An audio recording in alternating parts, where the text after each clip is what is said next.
Hello and welcome. There's an eclipse-like quality to this Scorpio new moon. A full circle moment. A graveyard in your soulscape awaiting a sacred burial of ghosts that have been haunting you, following you around for eons. Scorpio demands that we release what's dead. The dead wood has to go. And when we honor the funeral, the process, the burial of what we've chosen to leave behind, we can now walk out of the graveyard and back into the land of the living and make new memories and new life with new people and places, faces, new jobs, new situations, new relationships. Even though the Scorpio theme of death and rebirth is challenging for many people, it's also very liberating. And if we can decide that we are going to stay safe in this energy regardless, staying safe in your body, honoring your nervous system, doing the things that regulate your nervous system as best you can, tending to, you might have ascension symptoms such as disturbed sleep. I know a lot of people around this new moon have not been sleeping, even in the days leading up to it. You might have headaches, you might feel you've lost your appetite, feeling discombobulated because Scorpio wants to shake off the dead weight and it's carrying us through the end of the year into 2026. So there's really no room for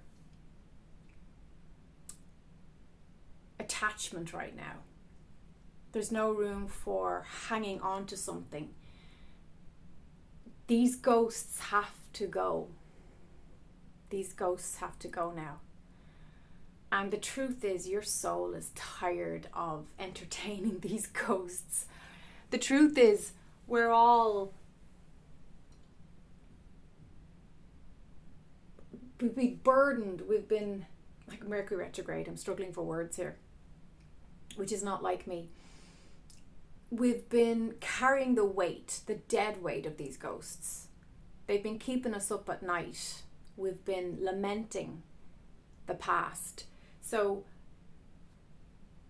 I wonder, have you had a full circle moment recently, or are you about to have one around this Scorpio new moon where something brings you back from your past and you get to see it with fresh eyes?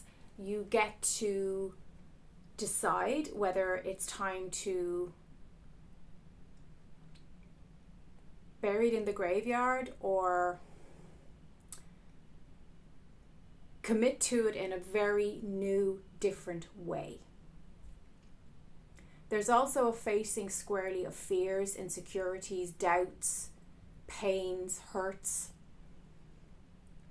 There might be conversations and communications with people that you haven't seen in the past 2 or 3 years or more, and you get to actually say something that you needed to say.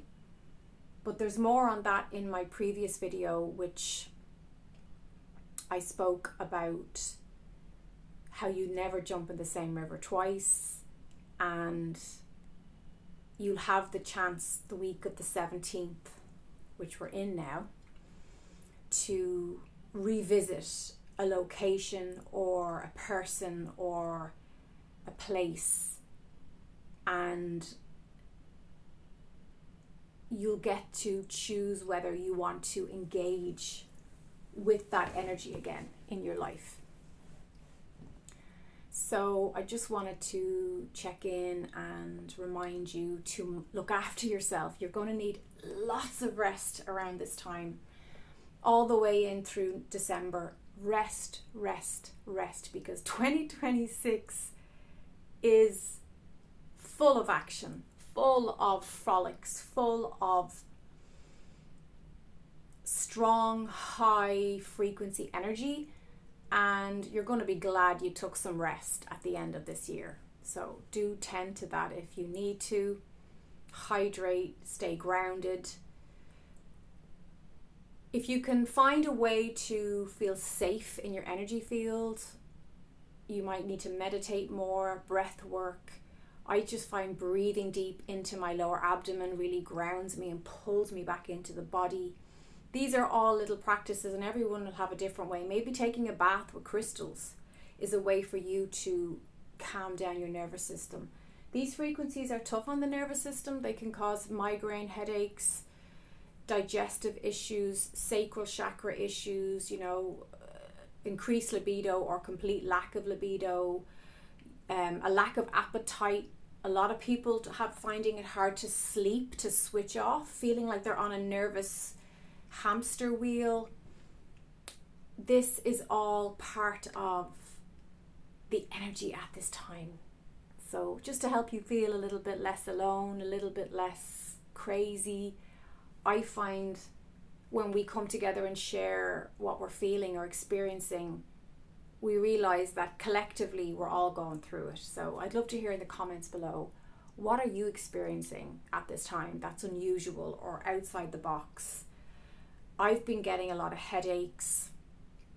I've been waking up really early. What else?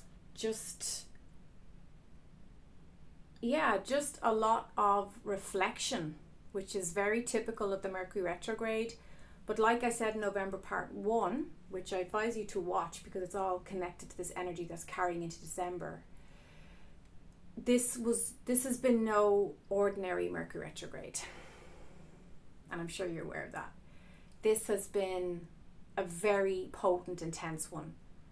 And it's really kicking in that snake 9-year. We are wrapping up, completing the past, coming full circle. There's something coming full circle here. And you're being asked to look at it in that way and to make the shifts necessary. So, as always, the light in me recognizes the light in you.